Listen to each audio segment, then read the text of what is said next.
Good morning. We are grateful to gather this morning, some of us online and some of us in person, as the Unitarian Universalist Society, for a time of music, inspirational words, reflection, and connection. I'm Peggy Garrigus, Director of Congregational and Community Engagement for the UU Society, and I will also be your Zoom host for this morning. If you're visiting our service today, welcome. We hope you find the service meaningful. After the service, there will be a time for connection and conversation, either in person or in breakout rooms if you are online. If you are attending this service in person, it will help with our AV needs if you turn off your cell phone or put it in both airplane mode and on silent so that it will not be either joining our UUS Wi-Fi network or interrupting our service. As Unitarian Universalists, we don't all believe the same things, but we turn to 7 principles to guide our life together. One of those principles is a free and responsible search for truth and meaning. Today, we especially reflect on that principle as we thank our religious education staff and volunteers, and as we welcome new members on our journey of searching for truth and meaning. And now over to Reverend Diana Smith, our minister, for our call together.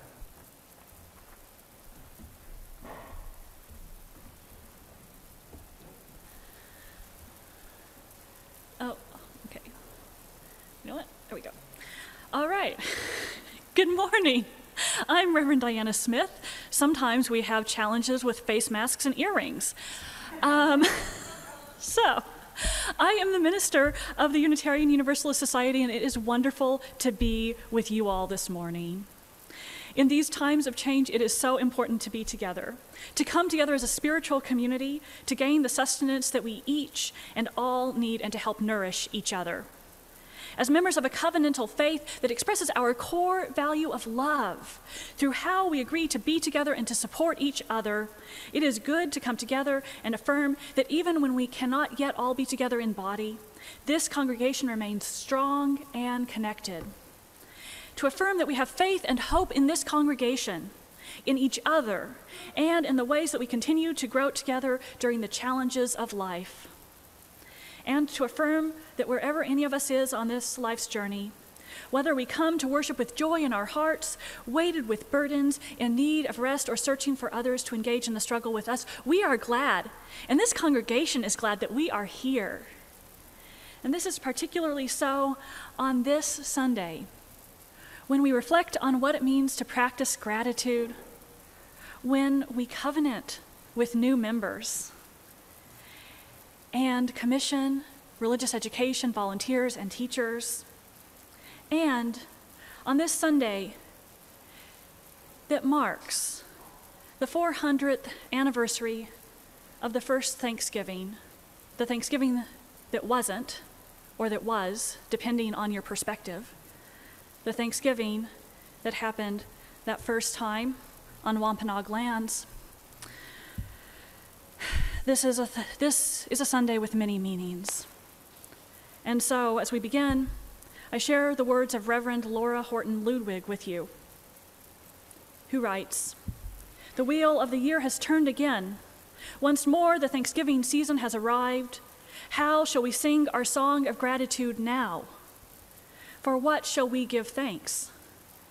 For this moment, for friends near and far, for our breath, for love, for courage and clarity, for strength, for delight, for laughter, for beauty, for the tables round which we gather, for the food we enjoy with friends, seasoned with love and memory, for the sun and moon and stars in the sky, for the trees who have seen so much and still stand proud, stretching themselves to the sky, for the bright voices of children, for the wisdom of elders, for actions that bless the world, for hard work that makes a difference, for music and art and celebration, for generosity, for compassion, for endurance, for joy, for hope.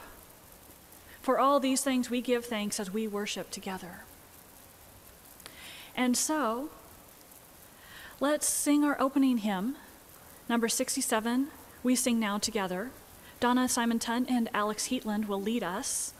If you're at UUS, please sing softly to your mask, hum or move your hands or body as you like with the music. Rise if you would like to in body or in spirit. And if you're at home, please feel free to sing as loudly as you would like.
As Unitarian Universalists, we light a flame within a chalice as a symbol of sanctuary and safety, to unite us in our worship and to remind us of our ongoing search for the light of truth.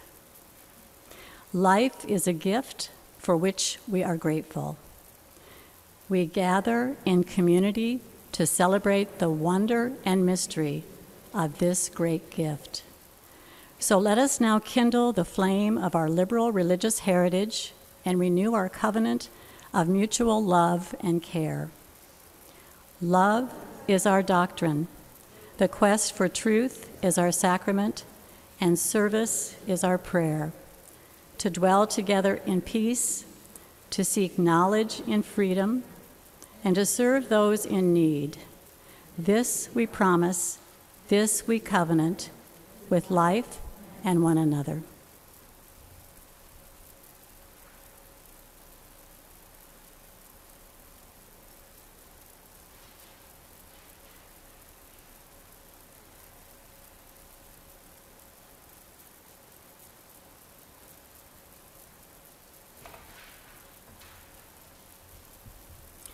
Each week, when we light a candle for justice and healing, we hold space for our understanding of interdependence, that our liberation is bound up with every other person's liberation, and our feelings of rage and heartbreak over the ongoing pandemics of illness and racism, the devastation of climate chaos, and the waves of trauma washing over our world. We light this candle to help us hold space together for processing what is happening in our lives and in our world, and to remind ourselves that together we are creating resilience and hope. We light this candle that we may not be numbed or lost to injustice, devastation, illness, and trauma, but rather find strength, courage, and love together to continue engaging with the struggles for liberation, justice, and healing. Today, as we light this candle, we're particularly mindful of the tragic epidemic of missing or murdered Indigenous women and girls. Inaccurate and incomplete information on missing Indigenous people still plagues government data, making it more difficult to spread information across the country that could potentially solve these cases.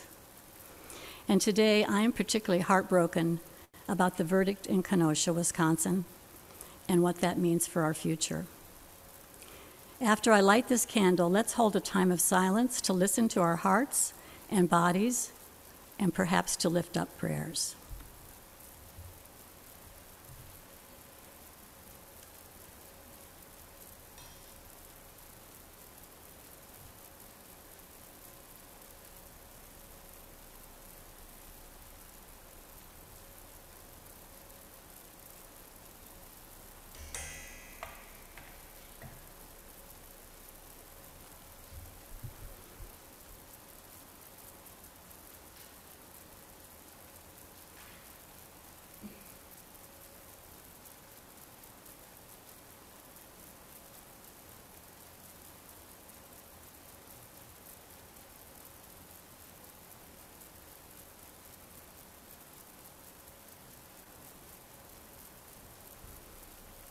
As Jerry plays our centering music, please take this time to sink more deeply into the presence of each other.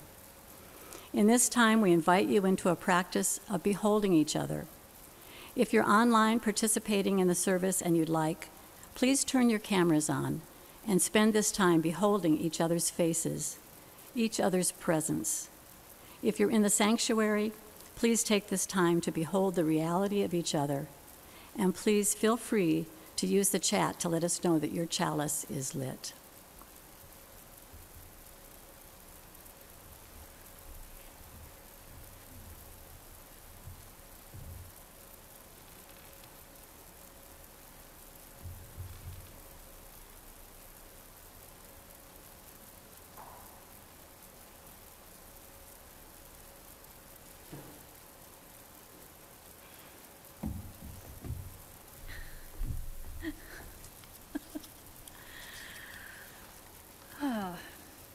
So we moved something in the script, and now it's me. If you're online, please turn your video back off. And now is a momentous life, a momentous time in the life of a congregation when someone new is welcomed into the covenant of membership. A time to rejoice in the gifts of this spiritual community. Today, Peggy Garrigus, Director of Congregational and Community Engagement, and Alan Swanson, President of the Board of Trustees, will be joining me in leading this new member covenanting ceremony. So Peggy and Alan, would you head on up here? Okay, Alan can come on up. I'm going to keep talking. Unitarian Universalism is a non-creedal faith. No one needs to assent to a statement of belief in order to find membership with us. It is our covenant that binds us together, our mutual promise to travel together in the ways of care and love. Being a covenantal rather than a creedal religion means that as a religious community, we're defined by how we come together and the values and ways of being we choose to affirm and promote, as well as our ways of relating to various theological truths, rather than by a specific belief system. You could say that being defined by covenant means that Unitarian Universalist congregations are defined by love, and the ways that we are always seeking to live love, even though we know that we're always learning how to live love more fully. That's because covenants are entered into in relationship and are a way of saying how we want to be in relationship with one another. They're a way of saying to whom and for what we want to be accountable, how we want to be with one another, and often some of the fundamental principles for our actions. They can also tell us about what we aspire to be together and to be for one another. Our covenants and what we covenant for fundamentally define us as Unitarian Universalists. They give us space to engage in our spiritual work that defines this as a faith community, a congregation, a church.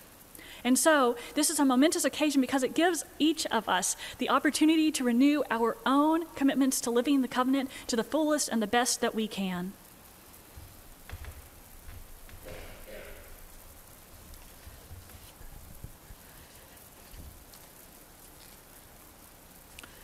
Each of the people that we are celebrating this morning have taken the time and care to learn about Unitarian Universalism and this congregation. They have attended sessions to learn the history and values of Unitarian Universalism, or they have previous involvement with a UU congregation. They have learned some about our UUS history in the Iowa City and Coralville area, and about the variety of groups and opportunities that we offer. And they have attended a preparation for membership class where they met representatives of the board and membership associates, met with Reverend Diana, and heard the importance of supporting our congregation with their time, energy, and financial resources. Each person has affirmed our values and our principles and said yes to the call of our mission to serve one another and the world. Each understands that our faith is a lifetime search for truth and meaning, and that joining this congregation affirms a willingness to continue to grow as people, both emotionally and spiritually. When each of them signs the membership book, they are committing to the principles of Unitarian Universalism and to the values, mission, and vision of this congregation. I'll now call our new members' names, and I'll invite them to come forward, signing the membership book as they hear their name. Cole Cecil.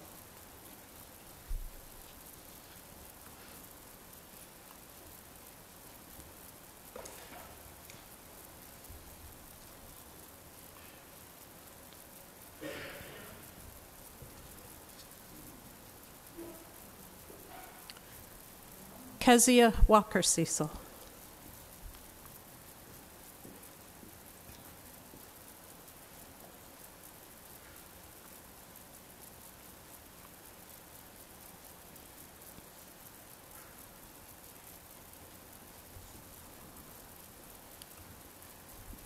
Jennifer Day.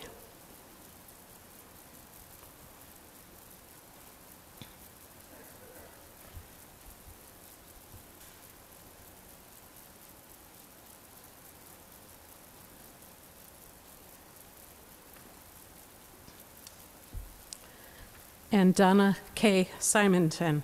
And I'll add a note that on the screen, unfortunately, we left off the E. K has an E on the end.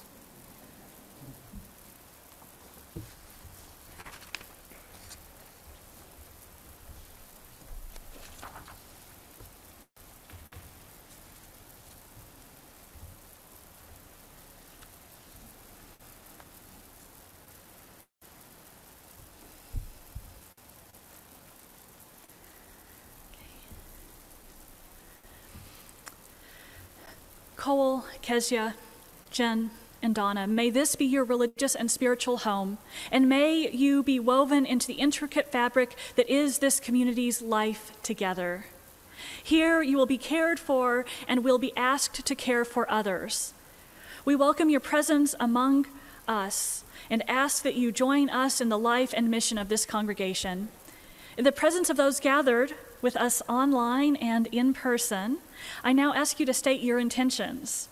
Will you travel together with us in a covenant of mutual care and love, help us be a welcoming and inclusive community, and share in the joys and responsibilities of membership? Please say, we will. Will each one of you join us joyfully, as fully as you're able, in our shared ministry of serving others as we seek to be a welcoming and spiritually diverse home? A place where we act on our values to honor the earth, advocate for racial and social justice, foster deep connections, and embrace the ongoing quest for meaning? Please say, we will.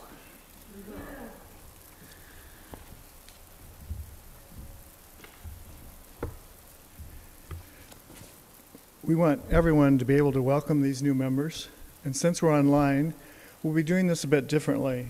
I invite all the members of the congregation to say "we will" when I indicate, While the members who are in person with us say the words with me, then I invite those of you who are online to extend your welcome to our new members using the chat function.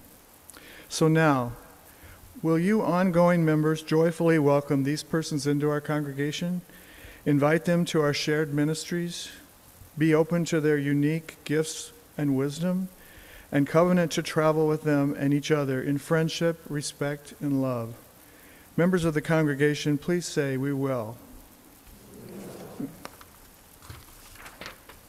Do you renew your promise to travel together with one another in a covenant of mutual care and love, to help us be a welcoming and inclusive community, and to participate in our shared service to one another in the world as fully as you are able? If so, please say, "We will." We do. We do, sorry.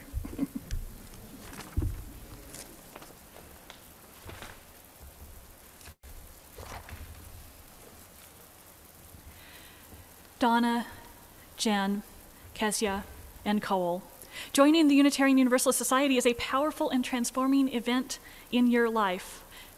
Membership comes with both gifts and responsibilities.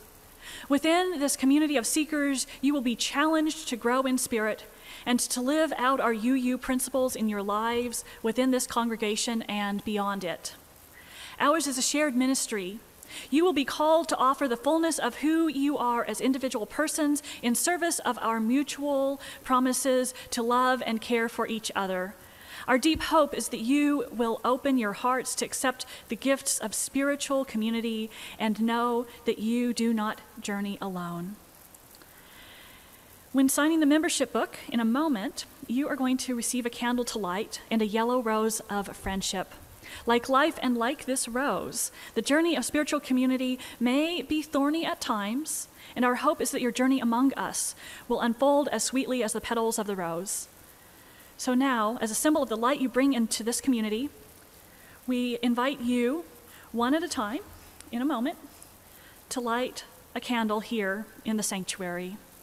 We are glad you've chosen to make your spiritual home with us. Welcome.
A few weeks ago, Alex asked me if I wanted to participate in the service today, if I wanted to do something.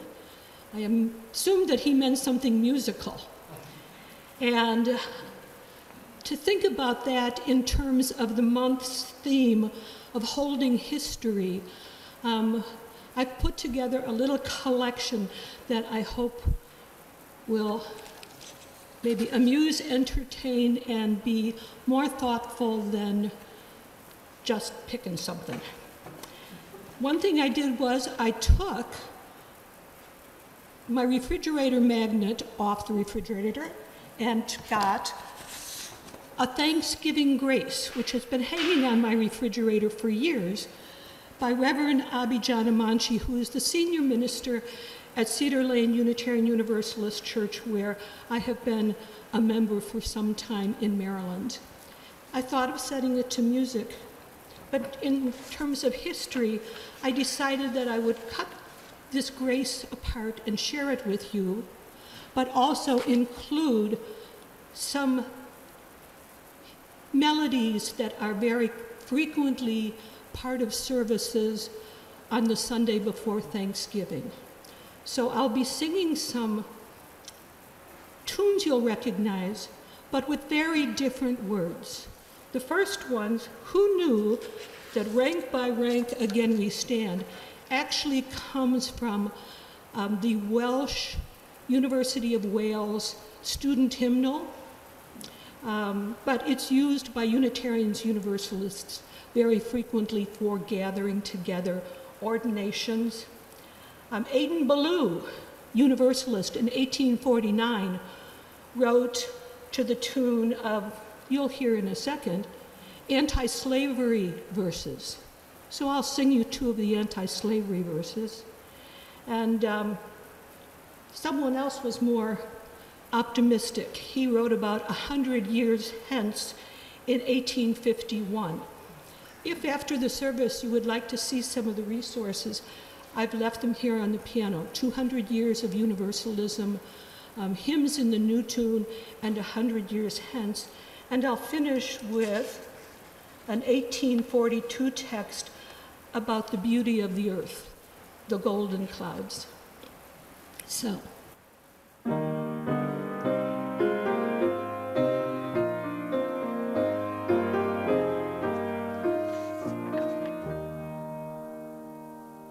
Rank by rank again we stand, from the four winds gathered hither, loud the hallowed ones demand, whence we come and how and whither, from their stillness breaking clear, echoes wake toward our cheer, higher truth from saint and seer, call to us assembled here.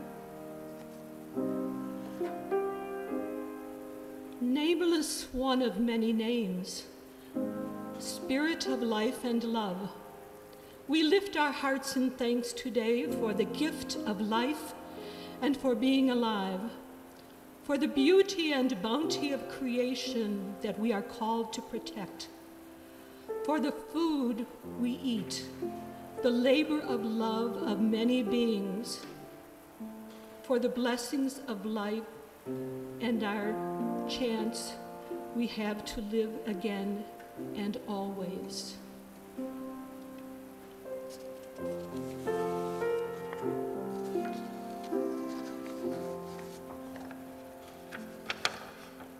Shall kidness Africa's race in feudal bondage held, forever plead their deep distress and call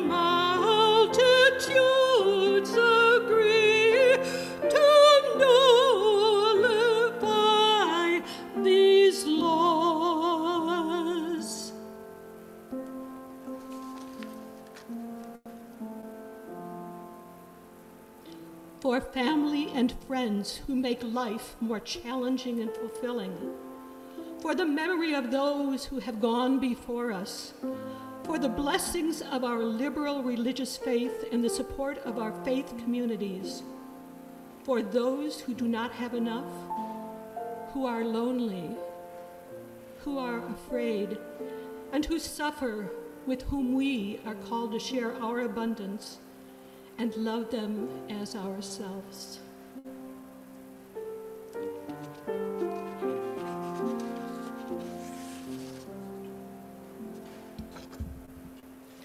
The golden clouds that float along like banners of the sky, the breeze that like a spirit song in melody goes by, the earth of joy and gladness full in mountains high above, all nature bright and beautiful proclaims gratitude for love.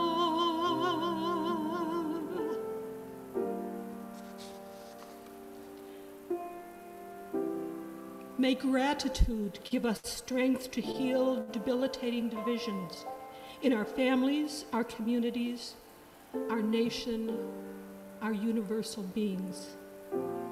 May we open ourselves to see all that life offers us. May we live in hope. May we live in joy. May we live with a deepening sense of gratitude. Shalom, salam, Om Shanti, Amen. Blessed be.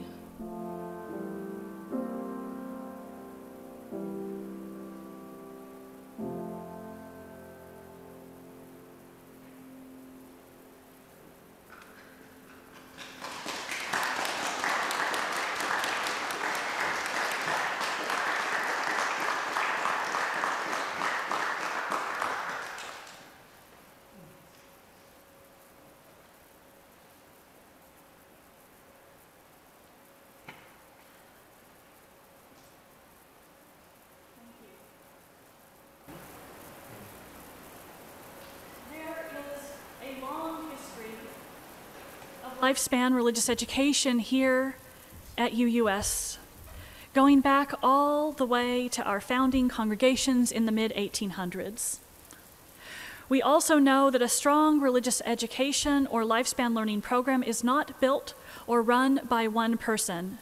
Rather, it is the work, the ministry of the entire congregation, and it is only successful when many people engage in many different leadership roles. Each new person, child, youth, or adult, brings new ideas and new perceptions to our community. Those who help us grow are the bridge between the old and the new.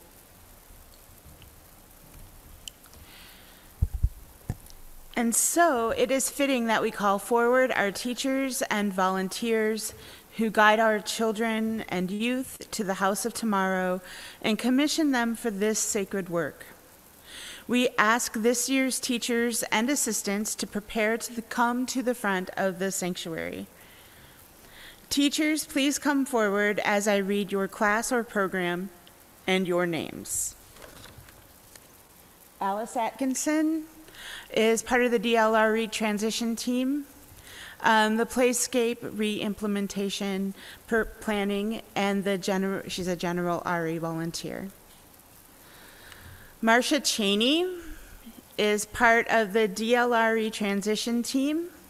She is an OWL facilitator, and she is also a general RE volunteer. As you can see, she's in the fellowship hall right now. Dan Gall is an OWL facilitator and a general RE volunteer. Sally Hartman is a youth group advisor. Meredith Mahy Gall, we were anticipating her being here today, but she got her COVID booster and is not feeling like herself. But she is part of the DLRE transition team, and she is also a general RE volunteer. And then Tony Miller is going to help out with OWL. He is going to go through the OWL facilitation process, learning process, and then, but until then, he's going to help with classroom management. Volunteers who are participating via Zoom are Coco Lynn, who has been helping as a youth group advisor, and Bonnie Penno, who has been a general RE volunteer. And then we also have volunteers who are not able to attend today's commissioning, but should be commissioned or recognized as well. And they are John Langahan, who is an OWL facilitator, Brenda Lindley, also an OWL facilitator. Mary McMurray has been working very vigorously with the Playscape implementation, and she is also a general RE volunteer. Allison Oliver is an OWL facilitator. Dave Tokuhisa is a youth group advisor, and Jim Trepka is also a youth group advisor.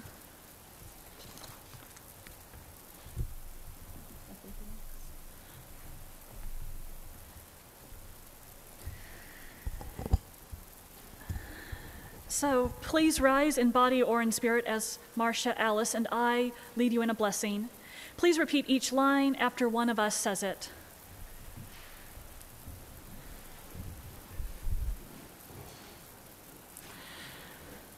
Today, we begin our year of religious education.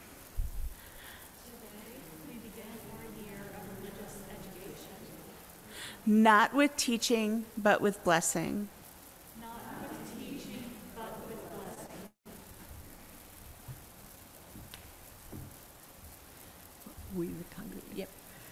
We the congregation commission our teachers and volunteers to your task of care and challenge.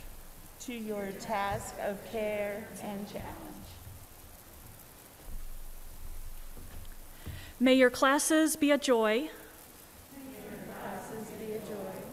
May they be fulfilling spiritually. May they be places of growth.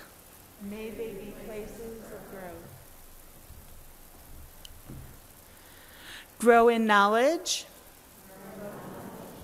Grow in wisdom. Grow in boldness.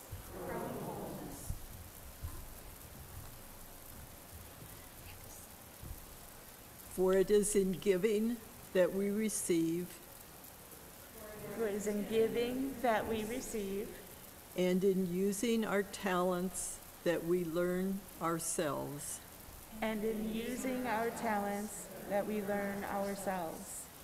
Through your hands, we create promise for tomorrow.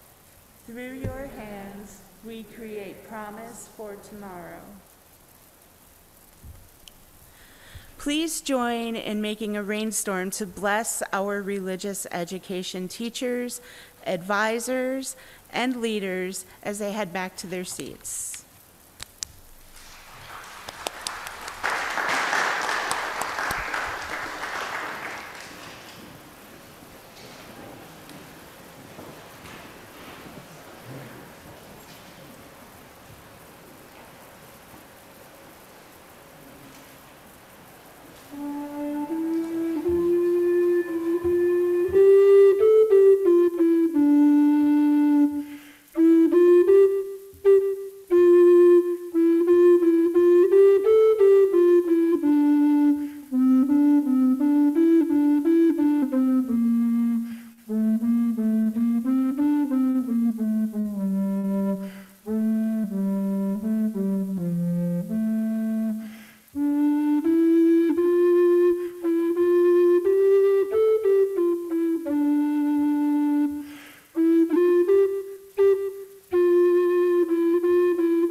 I walked along the path.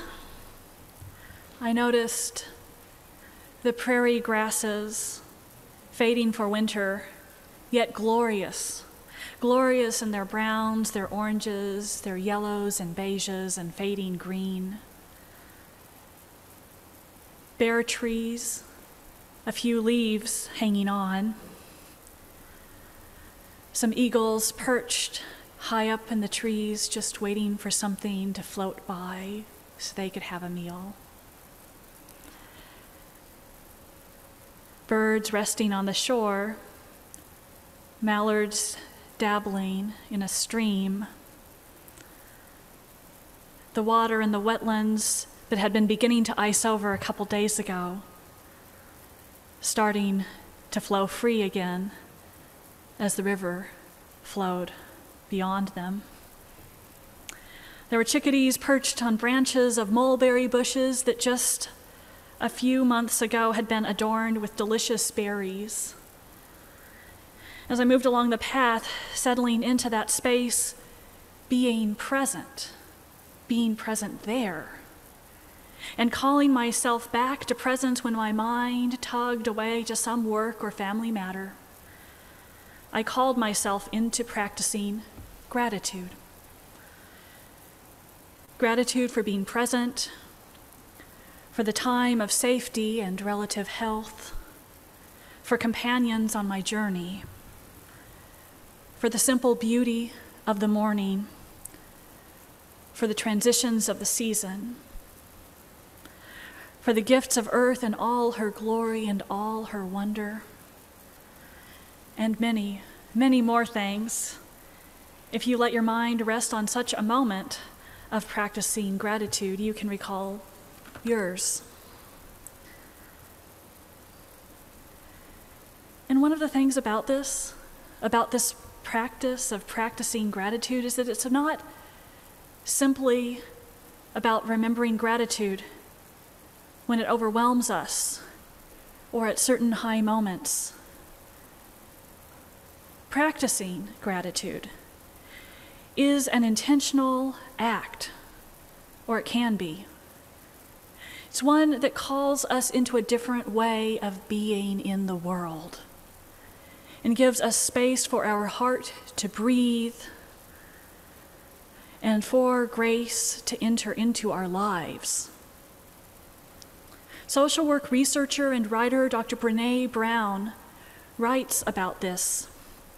The relationship between joy and gratitude was one of the important things I found in my research. I wasn't expecting it. In my 12 years of research on 11,000 pieces of data, I did not interview one person who had described themselves as joyful who did not actively practice gratitude. For me, writes Brown, it was very counterintuitive because I went into the research thinking that the relationship between joy and gratitude was, if you're joyful, you should be grateful. But it isn't that way at all. Instead, practicing gratitude invites joy into our lives. I'll repeat that. She writes, instead, practicing gratitude invites joy into our lives. Practice is the part that really changed my life, that really changed my family, and the way that we live every day. When I say practice gratitude, I don't mean the attitude of gratitude or feeling grateful. I mean practicing gratitude. The folks that I interviewed, they shared a common, tangible gratitude practice. That's the end of Brené Brown's quote. As she writes about, one of the keys here is practicing gratitude, not simply waiting for the moments that it descends on us unexpectedly, whispering quietly in our minds or in our hearts, or overwhelming us with a loud wave. I know we all know those moments of gratitude, right?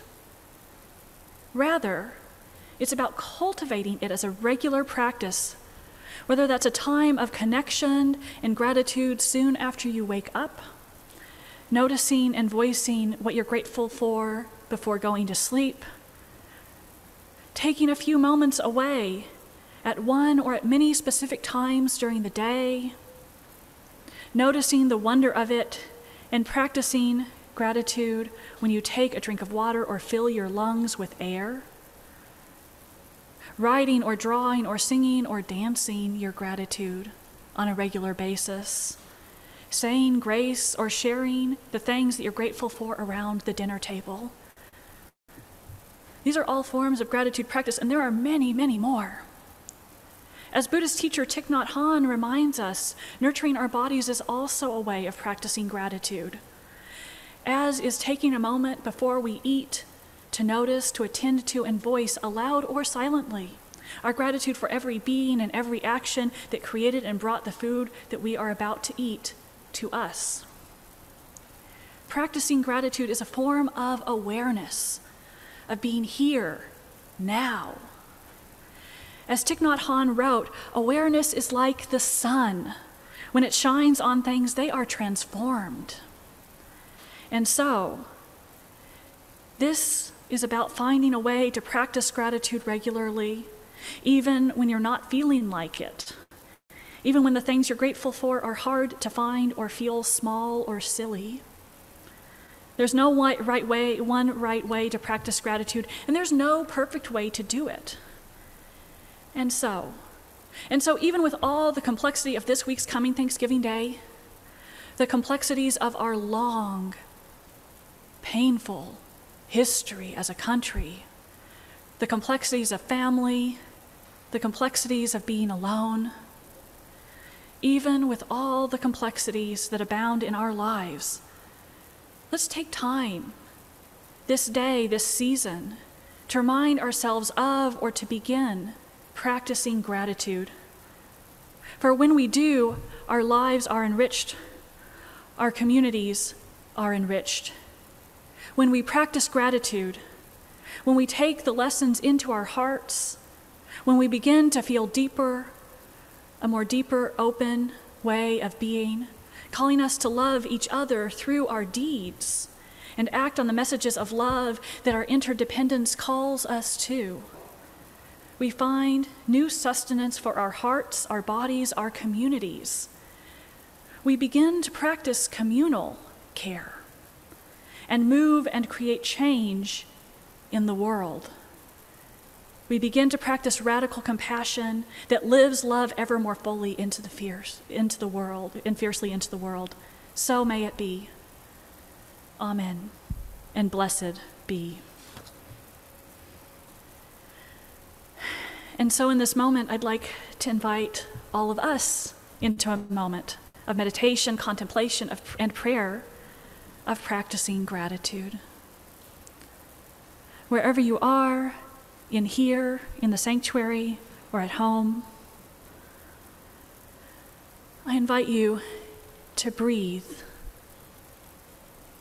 Breathe in and bring yourself into this present moment. Noticing what is happening around you, what you feel on your skin, what you might hear in the air. The movement of your breath in and out. As you breathe, I invite your mind and heart to notice something that you're grateful for.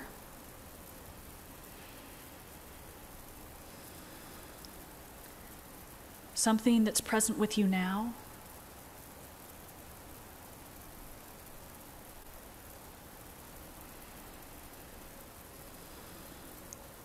I invite you to notice a moment that you're grateful for.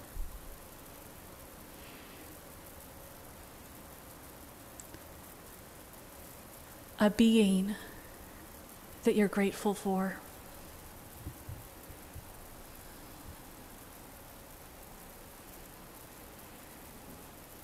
A relationship.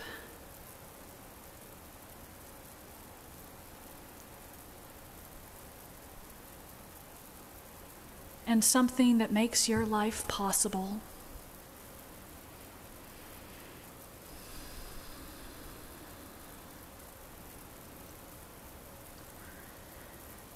As you sit here with this moment of gratitude, I invite you to open your eyes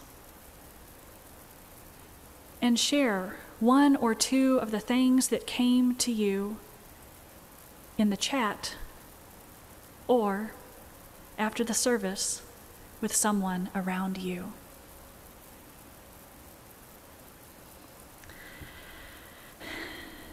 And now for a different kind of gratitude, of appreciation.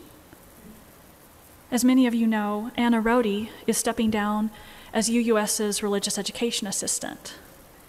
Anna has lovingly cared for children and youth as our nursery supervisor and now as RE assistant for almost 5 years. We're deeply grateful for how she's helped shape our RE programs and shared her heart and spirit with members of all ages. Anna's online at home right now, and we're particularly grateful for how she has supported families and helped keep our RE program going during the pandemic. As Anna steps away from here and into caring for her family, please join me in thanking Anna for her ministry as she steps away from her staff role. If you're online, please write your notes of appreciation in the chat. We'll share those with Anna later. And if you're here, we have pieces of paper in the sanctuary to write notes of appreciation to Anna after the service. And now Val will tell us about our offering.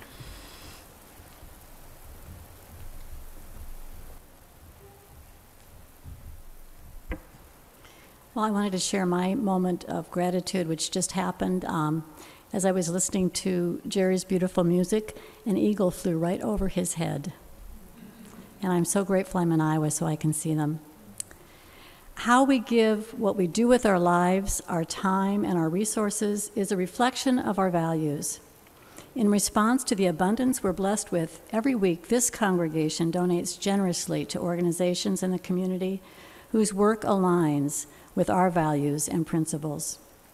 Our community partner agency this month is the Iowa City Free Lunch Program, which offers an open door, a full plate, and no questions asked 6 days a week. UU volunteers served a few dozen hungry guests in the basement of the Wesley Foundation on August 8th, 1986, and they have not missed a second Friday since. On the screen, you will see instructions for how to give online, or you may take the time to write checks and address an envelope to UUS to be put in the mail. If you're attending the service here in the sanctuary, you can give online, or there's a basket for checks in the atrium, and the usher can help you find it after the service. You may assist our community partner, contribute to the congregation to provide additional support for our operating expenses, or contribute towards your pledge to our society. The offering is a sign of commitment to this free congregation, which is completely supported by the voluntary generosity of all who join us. As we give and receive the offering, may we be transformed by our giving, and may the world be transformed by our gifts.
have a quick update about our stewardship campaign. As of this morning at about 8 a.m., we had $402,000 and $361 in pledges.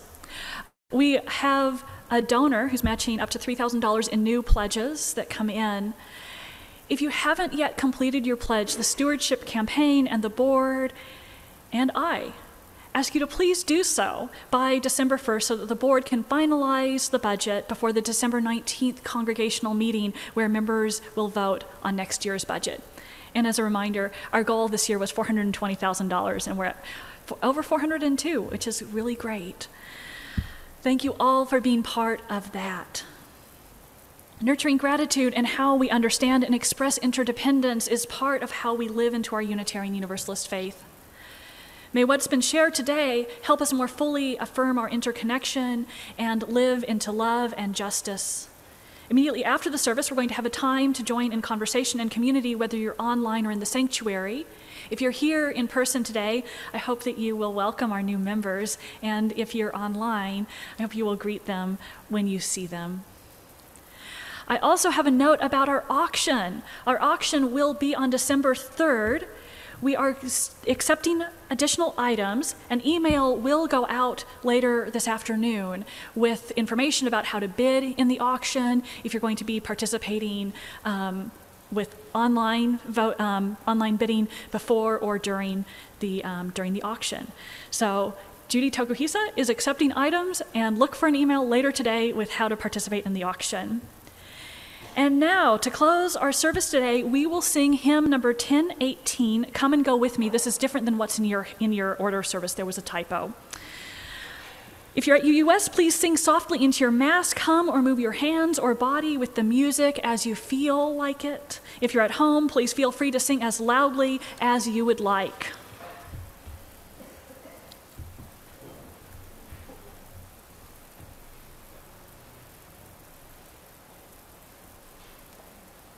Order of service does have some closing words. Are there supposed to be closing words before the hymn? Okay, very good. 10:18, come and go with me. Yes.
actually already said our closing words, so I'm going to ask you to join me in the words for extinguishing the chalice. We extinguish this flame, but not the light of truth, the warmth of community, or the fire of commitment. All these we carry in our hearts and in our minds until we are together again.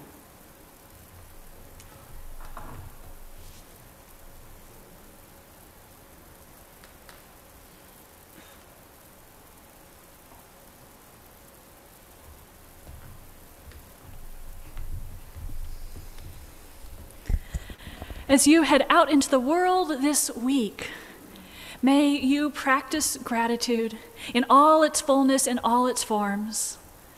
And may you go in peace, love, and justice, living love ever more fully and fiercely into the world. Amen. And blessed, blessed be.